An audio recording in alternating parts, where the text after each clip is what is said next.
The land of Altharin had always been shrouded in a strange kind of darkness. Even on the brightest days, a faint gloom seemed to cling to the forests and hills, as though the sun itself was reluctant to stay too long.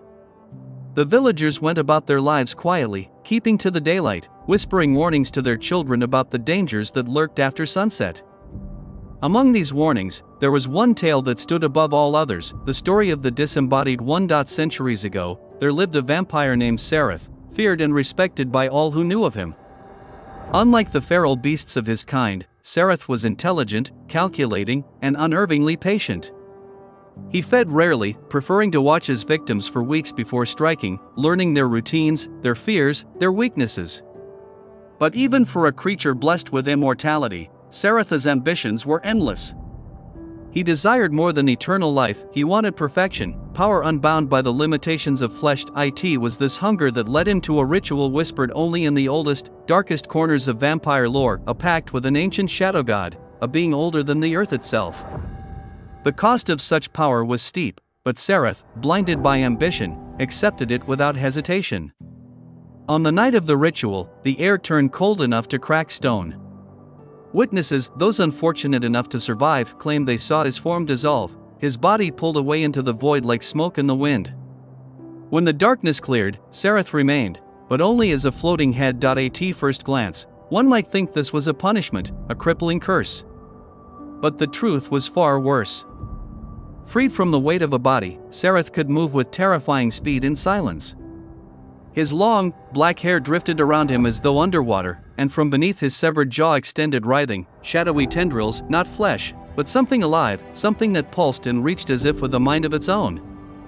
These tendrils could drag him through the air, coil around his victims' throats, or pierce their chests to drain the warmth and blood from their bodies. His feeding was a thing of horror. Serath would glide silently through the night, drawn to warmth and breath. He could slip through the narrowest of windows, hover above a sleeping victim, and then, with a jaw that could unhinge far beyond human limits, he would latch on, drinking not just blood, but the very essence of life. Those he fed on were found pale and cold, their eyes wide and glassy, staring at the ceiling as though they had seen something unspeakable. The villagers soon learned that normal weapons were useless. Swords passed through his tendrils as if they were smoke, and arrows could not pierce his head before he vanished into the dark. Old superstition claimed there was only one way to stop him: to capture the floating head before dawn, place it in a coffin lined with salt, and seal it away forever. But salt was rare in Altharin, and Serath was clever. He knew the terrain better than any hunter, slipping into caverns, drifting through the treetops, and hiding in ruined towers where no human dared to go for generations. The disembodied one became a fireside story, told to frighten children into staying indoors after dusk. Most dismissed it as folklore, a grim invention of an older, more superstitious time. That was until the winter of last year, when the disappearances began again. Livestock were found drained in their barns. Villagers vanished from their beds, leaving behind only the faint scent of iron in the air.